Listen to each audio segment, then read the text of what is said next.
Okey, bismillahirrahmanirrahim. Assalamualaikum warahmatullahi taala wabarakatuh. Salam sejahtera, selamat petang.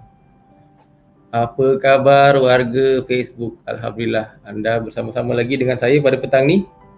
Hari ni hari Jumaat 14 Ogos 2020. Anda bersama-sama dengan saya. Nama saya Dr. Ruhaizat bin Daud. Untuk yang masih belum kenal, dari Klinik Sabah, Kota Kinabalu. Kepakaran saya ialah membantu kaum lelaki dewasa dan kanak-kanak untuk bersunat dengan selesa, cepat dan selamat bagi mendapatkan burung yang sihat, bersih dan menjadi idaman wanita. Saya juga adalah doktor perubatan keluarga yang membantu pasangan yang masih lagi belum mendapat anak untuk membuat pemeriksaan awal kesuburan sebelum saya rujuk mereka untuk berjumpa dengan doktor pakar kesuburan di hospital swasta ataupun hospital kerajaan. Jadi alhamdulillah anda bersama-sama dengan saya di dua tempat. Actually petang ni special sikit. Kalau anda di page Dr. Nurul Dr. Nurul Yakin tiba-tiba keluar muka saya kan, jangan panik, jangan betulkan anda punya Facebook page sebab ni memang betul. Sebab kali ni dia yang jadi guest. Dia yang jadi guest dan anda juga bersama-sama dengan saya di dalam di dua tempat. Pertama di Dr. Nurul Yakin punya FB page, yang kedua di Klinik Sabah punya FB page. Untuk yang tak tahu, saya adalah seorang GP di Kota Kinabalu, Sabah. Tapi alhamdulillah hari ni petang ni kita special sikit sebab saya dapat jemput dia ataupun yalah kita dapat berkolaborasi bersama-sama untuk membincangkan satu topik yang agak common. Waktu saya buat houseman di KK ni start tahun 2001. Kalau pasien datang dengan batuk berdarah, hari ni kita punya topik batuk berdarah. Topik datang dengan batuk berdarah je, dia punya diagnosis pertama ialah TB, diagnosis kedua ialah TB, diagnosis ketiga ialah TB, diagnosis keempat ialah TB, until proven otherwise. Macam itulah. Jadi terima kasih untuk anda yang dah bersama-sama dengan saya. Tolong komen dulu, boleh dengar ke tidak dengan jelas, boleh nampak ke tidak dengan jelas saya punya muka. Cuba komen anda dari mana. Saya harap anda boleh dengar lah sebab kalau tak ada yang komen. Isha Americano, Waalaikumsalam, selamat petang, terima kasih. Boleh dengar tak? Anda boleh dengar? KK sekarang hari nampak macam mendung, macam nak hujan. Sebenarnya saya dah Dr. Nurul ada di bilik sebelah. Sekejap lagi kita jemput dia. Tunggu dia sekejap nak tengok siapa yang ada. Izan Eric, Waalaikumsalam warahmatullahi. Doktor okey, terima kasih. Cuba komen, boleh dengar? Kalau boleh dengar, beritahu boleh dengar, boleh nampak, boleh dengar. Cakap boleh nampak. Sebab kadang-kadang bila hujan ni dekat KK ni, dia punya line tak elok. So harap-harap anda boleh nampak lah dan boleh dengar. Okey? Jadi sebelum kita jemput Dr. Nurul masuk bersama-sama dengan saya petang ni, saya nak anda tolong like, tolong tekan love dekat situ banyak-banyak. Tekan love, tolong like, tolong share, tolong tag kawan-kawan dan juga tolong follow kami punya FB page. Sebab insyaAllah setiap petang lebih kurang dalam jam 4 lah, weekdays, saya sendiri akan buat FB live untuk kita kongsi apa yang saya rasa boleh memberi manfaat lah kepada anda. Ada patient? Kita tunggu sekejap lah. Okay. Apa yang saya rasa boleh memberi manfaat, dan saya rasa kesihatan adalah satu benda yang sangat penting lah untuk kita semua. Okey? Jadi kalau anda sudah ready, kita jemput Dr. Nurul bersama-sama dengan kita. Kita berkenalan dengan dia lah. Okey. Okey Dok, Assalamualaikum. Waalaikumsalam warahmatullahi wabarakatuh. Apa khabar Dr. Aizat? Alhamdulillah sihat. Dok sihat lah? Alhamdulillah sihat-sihat. Kawan netizen kita yang lain, netizen kita semua sihat. Tadi Izan Eric pun ada join my Facebook live pukul 12 tengah hari tadi. Terima kasih Izan Eric kerana join kita punya sesi FB live petang ni. InsyaAllah kita akan cuba make it as a weekly kind of thingy kot Dr. Aizat ya, supaya kita boleh berbincang dari banyak isu penyakit paru-paru ya. Jadi hari ni kita akan bincang mengenai batuk berdarah ya. Okey, sebelum kita bincang, cuba doktor perkenalkan diri dengan saya punya follower juga. Sebab mungkin Ya, ya, doktor ya. tak kenal kan. Follower saya belum kenal. Baik. Silakan. Terima kasih Dr. Haizat di atas jemputan daripada Sabah, jauh di sana, tapi kerana teknologi yang tinggi kita dapat berbincang bersama-sama dalam ruangan Maya ini forum Maya Jadi saya graduate daripada Universiti Islam Antarabangsa Malaysia IIUM, Kuliah of Medicine Kemudian saya melakukan housemanship di Hospital Seremban. Kemudian melakukan MO-ship di Hospital Kuala Lumpur dan setelah itu saya melakukan MO-ship. Sambil membuat MO-ship saya meneruskan kepakaran di bidang internal medicine ataupun perubatan dalaman dengan mengambil peperiksaan MRCP Membership of Royal College of Physicians London Kemudian setelah saya lulus MRCP Part 1, Part 2 dan PACES, kemudian saya join Universiti Teknologi Mara sebagai clinical lecturer dan juga menyambung kepakaran di bidang paru-paru mengambil respiratory fellowship dan di samping membuat respiratory fellowship, setelah selesai respiratory fellowship daripada UiTM, ketika itu saya membuat rotation saya attachment sangkutan klinikal di IPR di Hospital Serdang, di HUKM di Hospital Sungai Buloh, Hospital Selayang untuk melihat berbagai-bagai jenis kes-kes paru-paru yang complicated di samping mempelajari teknik-teknik prosedur seperti bronkoskopi, fluoroskopi, membuat ujian spirometri dan berbagai lagi ujian-ujian untuk mengesan penyakit-penyakit paru-paru Setelah itu saya menyambung kepakaran di bidang permasalahan tidur sleep disorder di mana saya mengambil peperiksaan di bawah World Sleep Society di Vietnam dan alhamdulillah telah lulus dan insya-Allah sekarang ni saya boleh merawat penyakit-penyakit yang berkaitan dengan permasalahan tidur juga seperti obstructive sleep apnea iaitu tidur berdengkur pesakit yang tidak boleh tidur pesakit yang berjalan ketika tidur jadi masa kita tidur ni ada banyak penyakit yang boleh berlaku jadi semua itu insya-Allah boleh dirawat. Wah, tu topik menarik tu, itu kena bincang tu sebab saya pun ada masalah tidur. Betul. Masalah tidur saya susah nak bangun. Okey dok, kita tak nak buang masa, kita nak discuss kita punya topik hari ni pasal penyakit batuk berdarah ni. Penyakit batuk berdarah. Jadi macam mana kita nak kalau untuk patient untuk dia orang ni kan, especially kalau macam ada ibu bapa ataupun tak kiralah keluarga terdekat ke, macam mana selalunya kita nak bagi tahu dengan dia orang ni bagaimana, apa yang penyebab batuk berdarah ni boleh berlaku. Silakan dok, teruskan. Jadi memang menarik topik batuk berdarah ni ketika saya membuat attachment ataupun sangkutan klinikal di IPR ramai pesakit yang ada masalah batuk berdarah kerana IPR adalah merupakan pusat TB negara jadi kes-kes TB kita rujuk ke situ jadi seperti yang Dr. Rohaizat katakan pada di awal sesi tadi di mana kalau di Sabah itu siapa yang batuk berdarah puncanya adalah pertama TB, kedua TB dan ketiga TB Betul. Jadi mungkin ada tambahan kot kalau di kalangan masyarakat Melayu santau adalah antara satu perkara yang sering disalah tanggapkan oleh masyarakat jadi tu yang kebanyakan pesakit TB datang lambat berjumpa doktor kerana mendapat rawatan tradisional dahulu kerana menyangka itu adalah santau, rupa-rupanya itu adalah TB tetapi bila dah sampai dengan doktor keadaannya telah menjadi agak rumit agak complicated sebab sudah mencapai tahap yang advance yang sukar untuk dirawat jadi sebab itulah pesakit yang batuk berdarah perlulah segera datang ke hospital untuk kita dapatkan rawatan sebab kebanyakan punca penyakit batuk berdarah ini sebenarnya boleh dirawat Jadi berbincang mengenai punca-punca batuk berdarah saya pun pernah berbincang sebelum ini tentang punca-punca batuk berdarah tapi secara ringkasnya kerana TB adalah antara penyakit yang sangat kerap berlaku di negara kita jadi kalau kita lihat kajian menunjukkan insiden ataupun kejadian TB di Malaysia adalah sebanyak 81 kes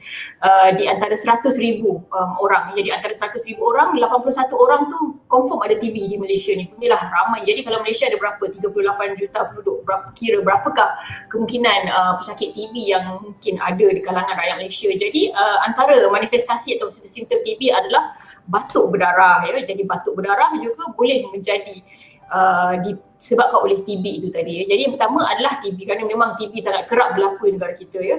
Yang kedua ialah kanser paru-paru ya. Kanser paru-paru juga adalah antara penyakit yang kerap berlaku di kalangan masyarakat kita. Cumanya yang menjadi masalah ialah 80 hingga 90% ya pesakit kanser paru-paru yang dikesan kebanyakannya telah berada di tahap akhir ya, kerana kanser paru-paru adalah pembunuh senyap ya, pembunuh senyap di mana pada peringkat awal kebiasaannya pesakit tidak menunjukkan apa-apa simptom ya. Ketika mana mereka ada simptom ketika itu mereka sudah pun sampai ke tahap akhir di mana tidak banyak yang boleh kita lakukan ya.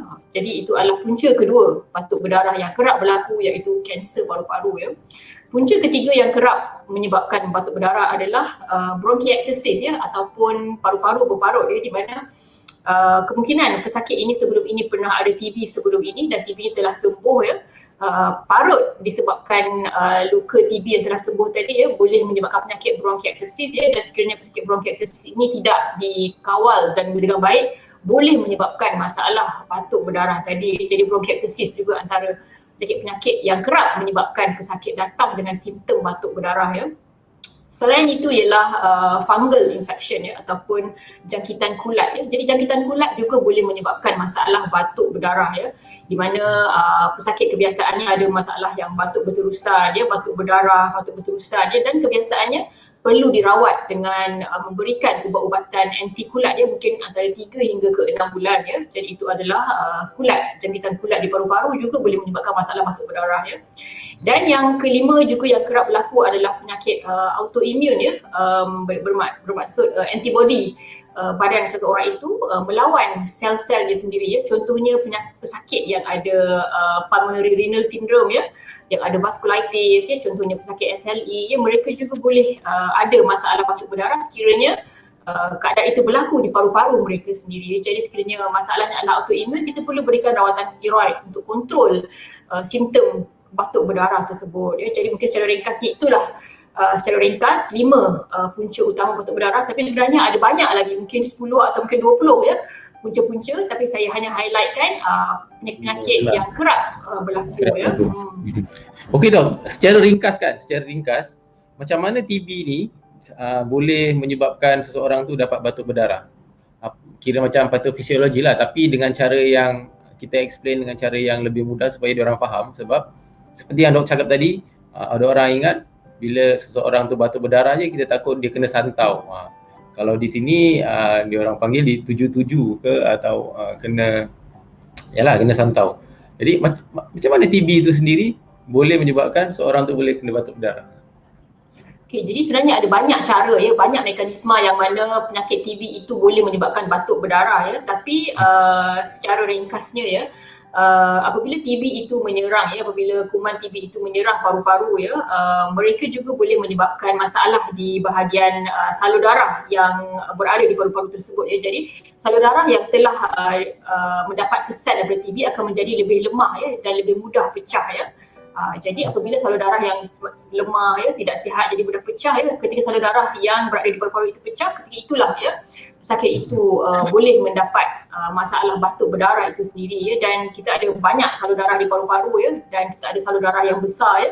Dan sekiranya salur darah yang besar itu terkena kesannya, jadi itu akan menyebabkan pesakit batuk berdarah yang kritikal, yang mana banyak darah berhamburan keluar ya, kadang-kadang sehingga 1 cawan, 2 cawan, 3 cawan, kadang-kadang sehingga 500 ml, sehingga menyebabkan perlu kita masukkan tiub untuk menyelamatkan nyawa pesakit tersebut dan mengelakkan darah tersebut memenuhi paru-paru ya, kerana darah yang memenuhi paru-paru akan menyukarkan pesakit bernafas dan menyebabkan susahnya pertukaran oksigen dan karbon dioksida di paru-paru ya. Jadi secara ringkasnya begitulah bagaimana cara TB itu boleh menyebabkan masalah batuk berdarah. Okey. Kalau yang tu yang kanser paru-paru, agak-agak kita boleh tahu tak daripada gejala yang diorang simptom yang diorang bagi kan, contoh dia datang cakap batuk berdarah. Agak-agak boleh tak kita bezakan secara general lah, mungkin ni batuk berdarah ni disebabkan oleh TB ataupun disebabkan oleh kanser paru-paru? Jadi sebenarnya susah untuk kita nak membezakan dengan hanya berdasarkan simptom dan sejarah ya, sebab kanser paru-paru dan TB simptom-simptom mereka lebih kurang sama ya. Jadi TB mereka boleh ada batuk berdarah, hilang berat badan, kurang selera makan. Begitu juga kanser paru-paru, mereka pun boleh ada hilang berat badan, kurang selera makan ya. Jadi sukar untuk kita terus cakap oh ini adalah kanser, ini adalah TB. Jadi kita perlu membuat ujian ya, yang kebiasaannya kita buat ialah kita perlu buat ujian bronkoskopi dan kita hantar untuk kahak tersebut ya, untuk melihat sama ada kuman TB ataupun tidak ya. Kemudian kiranya ada ketulan, kita boleh ambil biopsi daripada ketulan tersebut dan kita hantar ke makmal. Itu adalah diagnostik test, itu adalah perkara yang boleh membezakan sama ada ini TB ataupun kanser paru-paru bila kita ada biopsi itu. Tissue is the issue ya, jadi kita boleh dapatkan tissue tu, hantar ke makmal, dari situlah baru kita boleh membezakan ini adalah TB ataupun ini adalah kanser paru-paru. Tissue is the issue Wah. Yes, tissue is the issue ya, macam pantun pula ya. Ustaz dengar ni ya, Ustaz saya dengar. Kita tulis lah. Betul. Sebab tu sangat penting ya. Okay. Selagi tak dapat tisu tu, biopsi tu, selagi tu kita tak dapat nak jawapan, tak dapat nak dapatkan jawapan, dan selagi tak dapat jawapan, selagi tu kita tak boleh nak berikan rawatan yang betul ya. Kita hanya agak-agak sahaja, jadi itu tidak tepat ya. Kita perlu dapatkan tisu diagnosis untuk kita berikan rawatan yang tepat dan berkesan. Okey, kalau katakan yang ada TB kan, macam dulu waktu saya dah lama tak rawat TB secara personal lah. Tapi kalau katakan saya suspect, usually kita akan buat preliminary investigation, kita buat pemeriksaan awal, kemudian baru kita rujuk dengan kita punya TB center di sinilah. Ada tak banyak perubahan dari segi rawatan untuk TB tu? Kalau dulu kena makan ubat selama 6 bulan, 9 bulan kan. Jadi adakah ada banyak perubahan dia punya rawatan dia? Kena buat sputum AFB, cek kahak untuk TB, lepas tu kena ambil darah untuk ESR, chest x-ray. Adakah tu masih lagi relevan atau ada lagi kita cakap cara rawatan yang lebih baru? Okay, jadi sebenarnya perkara itu masih lagi relevan, cuma sekarang ni kita ada lebih banyak diagnostic testing yang boleh dapat keputusan dengan lebih cepat ya. Mungkin kalau sebelum ni sputum AFB ambil masa mungkin 4 hingga 6 jam untuk dapat tahu keputusan dia, tapi sekarang kita ada gene expert ya, yang mana dalam masa 90 minit kita dah boleh tahu jawapan dia, ini TB ataupun tidak ya. Dan gene expert itu adalah lebih sensitif ya. Maksudnya kalau sebelum ini sputum AFB negatif, kita kata mungkin negatif, tapi dengan adanya gene expert ya, walaupun genetik TB itu adalah rendah levelnya, tapi kita still masih boleh detect ya. Jadi kalau sputum AFB ni dia biasanya akan dapat detect kalau bilangan bacilli itu mungkin lebih daripada 10 ke 100,000 macam tu ya. Tapi kalau dengan ada gene expert ni, dia lebih boleh detect walaupun jumlahnya sedikit, dia mungkin dalam 1000 bacilli je dah boleh detect ya. Jadi maksudnya dia lebih sensitif. Walaupun level dia rendah, tapi kita boleh still dapat tahu ini adalah TB ataupun tidak. Jadi dia adalah antara teknologi yang terbaru lah ya, di mana kita boleh dapat detect kuman TB itu dengan lebih cepat dan dengan lebih sensitif ya. Jadi itu adalah antara teknologi yang terbaru dalam bidang penyakit TB ni. Selain daripada gene expert, kita juga ada banyak prosedur yang lain. Contohnya kita ada fluoroskopi ya, di mana kita boleh diagnose TB pleura dengan memasukkan kamera ke bahagian pleura ya.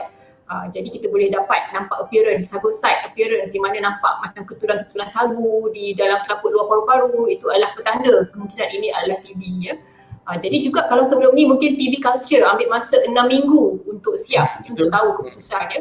Tapi sekarang kita dah ada beberapa jenis ujian ya, di mana dalam masa 2 minggu kita dah boleh dapat keputusan TB culture. Jadi lebih cepat turnover investigation, jadi kita boleh dapat tahu sama ada resistant TB itu lebih cepat atau tidak. Gene expert juga boleh bantu kita untuk kenal pasti ini adalah TB resistant ataupun tidak ya. Kerana TB resistant rawatannya adalah berbeza dengan TB biasa ya.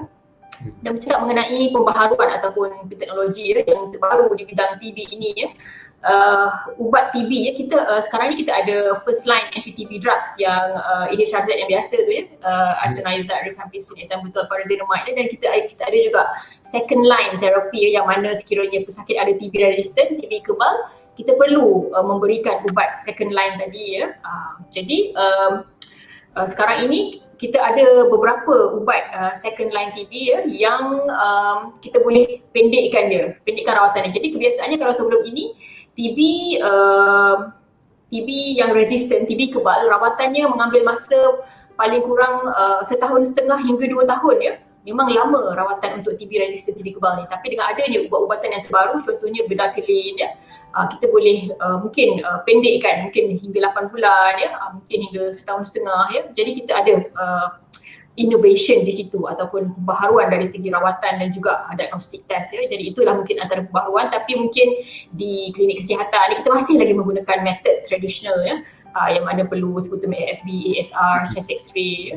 Tapi kalau dah di tertiary center ataupun di klinik yang pakar ya, kita sekarang ni dah mula beralih kepada rawat hujan yang lebih cepat ya, gene expert tadi, membuat fluoroskopi, membuat bronkoskopi ya, dan untuk rawatan TB resistant tadi kita biasanya kita akan cuba yang terbaru dan lebih pantas dan pendek durasinya. Okey, sebelum saya teruskan, saya sebenarnya nak share satu X-ray. Tak tahulah doktor boleh nampak ke tidak kejap lagi. Untuk anda yang kata ada soalan ke apa ke, cuba shoot dulu soalan dekat situ. Kalau ada, saya boleh utarakan kepada doktor pakar kita. Jadi saya nak sharekan satu. Saya tak tahu boleh nampak ke tidak. Sekejap saya share sampai skrin. Saya harap boleh nampak lah. Ada komen daripada Izan Eric ni, dia kata rumah saya di belakang Hospital Selayang. Oh, rupanya rumah di belakang Hospital Selayang. Okey. Mungkin ada terserempak kot ketika pulang dari tempat kerja tu, tapi mungkin sebab tak kenal jadi kita pun tidak dapat bertegur sapa ya Puan Izan ya. Terima kasih atas input. Okey, wow. Nampak? Nampak. Okey, dia punya history dia ni chest x-ray seorang budak perempuan actually this one. Budak perempuan, saya tak tahu doktor boleh nampak ke tidak. So memang kita cakap waktu ni, saya rasa ni tahun 2015 saya masih simpan sebab klasikal punya presentation. So cuba doktor komen sikit X-ray ni. Boleh nampak kan? Seperti yang anda semua dapat lihat ni, kita banyak nampak tumpukan putih ya di bahagian kiri paru-paru ya. Jadi untuk pengetahuan semua, X-ray ini perlu kelihatan hitam untuk paru-paru yang normal ya, kerana paru-paru yang normal mengandungi banyak udara. Jadi sekiranya paru-paru itu banyak udara, warnanya perlu berwarna hitam seperti mana X-ray kanan pesakit ini iaitu normal ya. Jadi paru-paru kanannya adalah normal kerana berwarna hitam. Paru-paru kiri adalah tidak normal kerana banyak keputihan di situ ya. Jadi di samping tumbuh-tumbuh putih, kita melihat juga dia macam alternate ataupun berganti-ganti warnanya. Ada warna hitam, ada warna putih ya. Tapi kebanyakannya kita tengok banyak keputihan di situ, di samping kehitaman juga di situ ya. Jadi tidak serata ataupun yang kita panggil dalam bidang perubatan heterogeneous opacity ya. Maksudnya keputihan yang tidak serata ya, di mana ada juga kehitaman di situ. Ya, jadi kalau kita melihat jantung paru-paru, jantung pesakit ini pun tidak kelihatan. Jadi sepatutnya kalau untuk X-ray yang normal, kita boleh melihat 1/3 daripada bahagian jantung tu di bahagian kanan dan 2/3 daripada bahagian jantung tu di bahagian kiri ya. Tapi dalam kes pesakit ini, kita tak nampak langsung image ataupun shadow bayang jantung tersebut. At least 1/3 di bahagian kanan itu tidak kelihatan. Jadi kerana ini adalah penyakit yang sudah kronik ya, sudah lama berlaku, di mana paru-paru kirinya sudah rosak teruk sehingga menyebabkan paru-paru kanannya mengembang dengan ekstra, terlebih kembang untuk compensate ya, untuk mengambil alih tugas paru-paru kiri yang telah rosak. Jadi paru-paru kanan bekerja keras, dia mengembang dengan lebih besar daripada biasa sehingga menolak jantung ke bahagian kiri ya. Jadi itu membuktikan bahawa ini adalah sesuatu yang kronik yang telah lama berlaku ya, sehingga menyebabkan paru-paru kanan membesar dengan lebih besar daripada biasa sehingga menolak jantung pun dah tak nampak dekat situ ya. Jadi ini adalah satu kondisi yang kronik dan tetapi mungkin pesakit ini tidak mempunyai simptom yang terlalu banyak mungkin ya, kerana paru-paru kanannya telah bekerja keras untuk mengambil alih fungsi paru-paru kiri yang telah rosak teruk ya, atau kita panggil compensate ya, hyperinflated right lung ya, as a compensatory mechanism untuk dia mengambil alih tugas paru-paru kiri itu ya. Jadi kemungkinan ini adalah mungkin bronchiectasis ya, ataupun TB kronik ya. Jadi mungkin itu adalah antara kemungkinan punca penyakit yang dihadapi oleh pesakit ini daripada X-ray-nya ya. Berapa umur pesakit ni ya, Dr. Faizal? Waktu ni saya rasa umur dia dalam 20-an lah, 20-an. Dia perempuan, dia memang kalau di Sabah ni dia ada satu kelompok, bukan kelompok lah, satu penempatan yang terdiri daripada mereka yang tak ada dokumen, undocumented citizens lah. So macam pendatang asing tanpa izin lah macam tu. Jadi memang keadaan di situ saya pernah pergi memang agak tak sihat lah kita. Dia punya environment ni memang agak tak sihat dan crowded. So mungkin itu adalah salah satu faktor yang menyebabkan kalau ada TB ni dia sangat cepat untuk berjangkit. Betul. Jadi memang sejarah rumah pesakit TB ni sangat kita perlu ambil perhatian. Saya pernah berjumpa dengan pesakit TB daripada di kalangan rakyat Bangladesh di mana dia datang berjumpa kita dan ketika kita tanyakan rumah tinggal berapa orang kemudian dia kata rumah dia tinggal dalam 12 orang 12 orang ada satu bilik sahaja dengan satu ruang tamu. Cuba bayangkan betapa crowdednya jadi memang TB ini sangat mudah merebak di kalangan rumah yang kecil dan dihuni oleh terlalu ramai orang kerana TB ini merebak melalui udara jadi ramai-ramai orang duduk dalam satu tempat yang tertutup jadi memang sangat mudah penyakit TB ini berjangkit di kalangan mereka. Jadi sebab itu kita lihat bagaimana kes COVID-19 merebak di kalangan imigran yang secara mudah begitu jugalah TB juga boleh merebak di kalangan imigran kerana keadaan rumah mereka yang tidak kondusif So mungkin ini soalan cepu cemas ni dok. Soalan cepu cemas. Okey. Katakan salah seorang ahli keluarga ahli keluarga kita ni tiba-tiba yalah dia telah disahkan ada TB. Okey, ada TB. So adakah perlu isolation? Adakah perlu macam ada extra room untuk dikuarantin? Kan sekarang sedang sibuk pasal COVID pun kalau katakan dia orang akan isolate, kasih langsung terus pergi ke quarantine center. Tapi kalau yang kes TB ni macam mana pula? Apa approach yang sepatutnya kita boleh bagi option kepada ahli keluarga dia orang untuk memastikan yang mereka tu selamat dan adakah perlu mereka juga di-screenkan sekali?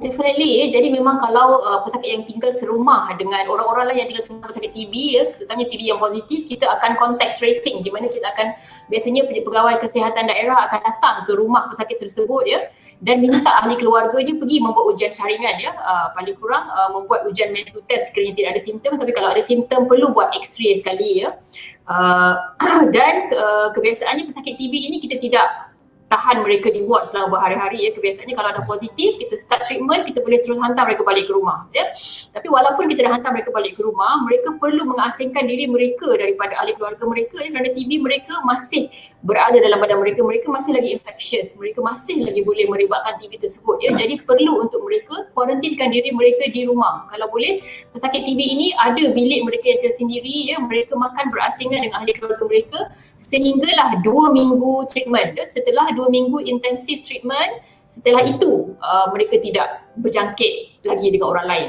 jadi mereka perlu kuarantinkan diri mereka, isolatekan diri mereka paling kurang 2 minggu dalam rawatan. Setelah 2 minggu mengambil ubat, setelah itu memang insya-Allah mereka tidak akan infectious lagi dengan orang lain. Jadi mereka boleh bercampur dengan orang lain setelah mereka tamat 2 minggu rawatan, tetapi mereka perlu menghabiskan rawatan mereka selama 6 bulan tapi 2 minggu yang pertama tu kritikal untuk mereka asingkan diri isolatekan diri mereka, jangan keluar ke pasar-pasar kalau terpaksa sangat keluar pakai mask tapi kalau boleh jangan keluar, jangan campurkan anda dengan orang lain kerana anda akan bahayakan orang lain kerana level infectivity anda sangat tinggi dalam 2 minggu pertama rawatan itu. Kajian menunjukkan setelah 2 minggu rawatan level kuman TB itu adalah lebih rendah dan anda tidak akan menjangkitkan TB itu dengan orang lain setelah 2 minggu rawatan. Okey dok, kita terima satu soalan lah dok, boleh saya share satu soalan? Boleh. Daripada Nabilah Muhammad Basri, dia cakap, adakah test gene expert digunakan untuk semua sampel atau sampel tertentu sahaja? Setahu saya test gene expert kosnya agak mahal. Okey, ni doktor yang boleh jawab, saya pun tak tahu. Memang betul, gene expert kalau hantar ke lab-lab private mungkin dalam 100 lebih ringgit mungkin 100 lebih ringgit lah.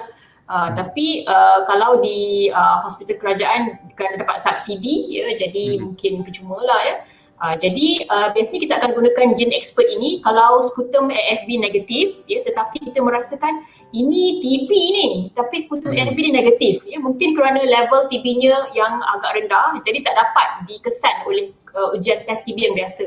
Jadi kita akan hantar gene expert kerana a high level of suspicion kita rasa ini patient ni macam TB ni. Tapi kenapa sputum AFB negatif? Mungkin sebab dia tak dapat detect, mungkin level kuman TB tu agak rendah tapi x-ray dia memang nampak macam TB simptom dia ciri-ciri dia lebih menjurus pada TB Jadi kita akan hantar gene expert untuk kes-kes yang seperti itu, high index of suspicion of TB tapi sputum AFP negatif, dan kita akan hantar gene expert. Cuk, gene expert ni pakai sampel apa? Darah? Boleh pakai sampel kita boleh, kita sputum boleh. Biasanya untuk mendapatkan yang lebih elok, sensitivity dan specificity yang tinggi adalah dengan bronkoskopi. So usually kita hantar daripada bronchoalveolar lavage. Usually saya akan bronkoskopikan pesakit saya kerana itu adalah lebih sensitif dan spesifik lah. Dia punya kadar sensitivity lebih daripada 95% ya. Maksudnya kalau negatif TB maksudnya bukan TB lah tu. Jadi memang antara untuk dapatkan okey, kalau katakan di GP kan, kalau kami punya setup, maksudnya boleh suruh patient ambil sputum biasa je lah, hantar pergi makmal untuk gene expert begitu, betul? Boleh. Tapi itulah kalau sputum biasa tu kemungkinan kebarangkalian dia untuk detect tu mungkin agak tak berapa sebagus kalau buat bronchoalveolar lavage lah. Sebab lavage tu kita terus memang attack ke dalam paru-paru dia kan, kita ambil yang kat bawah paru-paru dia, kita hantar. Gene expert itu lebih cepat dan lebih tepat untuk dapatkan jawapan lah. Kalau sputum pun boleh juga, tapi tidak sebaik kalau lavage, sampel lavage ya.